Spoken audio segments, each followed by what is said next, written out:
అమరావతిలో ప్రభుత్వ భవనాల సముదాయం నిర్మాణానికి ప్రధాన భవన నిర్మాణ రూపశిల్పిని సిఆర్డీఏ దాదాపు ఎంపిక చేసింది.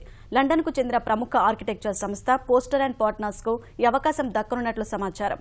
ప్రధాన భవన నిర్మాణ రూపశిల్పి ఎంపికకు సిఆర్డీఏ అంతర్జాతీయ టెండర్లు పిలవగా పోస్టర్ అండ్ పార్ట్నర్స్తో పాటు స్పేస్ గ్రూప్, జీఎంపీ ఇంటర్నేషనల్ సంస్థలు పోటీ పడ్డాయి. ఈ మూడు సంస్థలు దాఖలు చేసిన సాంకేతిక, ఆర్థిక బిడ్లు తెరవగా పోస్టర్ అండ్ పార్ట్నర్స్ సంస్థ L1గా నిలిచినట్లు సిఆర్డీఏ అధికార వర్గాల ద్వారా తెలుస్తోంది. ఆ సంస్థ దాఖలు చేసిన ఆర్థిక బిడ్లో కోట్ చేసిన మొత్తాన్ని కొంచెం తగ్గించే అంశంపై సిఆర్డీఏ అధికారులు సంప్రదింపులు జరుపుతున్నారు. ఈ అంశంపై స్పష్టత వచ్చాక ప్రధాన భవన నిర్మాణ రూపశిల్పి ఎంపిక అధికారికంగా ఖరారు చేయనున్నారు. ముఖ్యమంత్రి అధ్యక్షతన త్వరలో నిర్వహించనున్న సిఆర్డీఏ పాలక మండలి సమావేశంలో ఈ విషయమై తుది నిర్ణయం తీసుకోనున్నారు. ప్రతి బుధవారం రాజధాని పనుల పురోగతిపై సీఎం సమీక్షా సమావేశం నిర్వహిస్తున్నారు.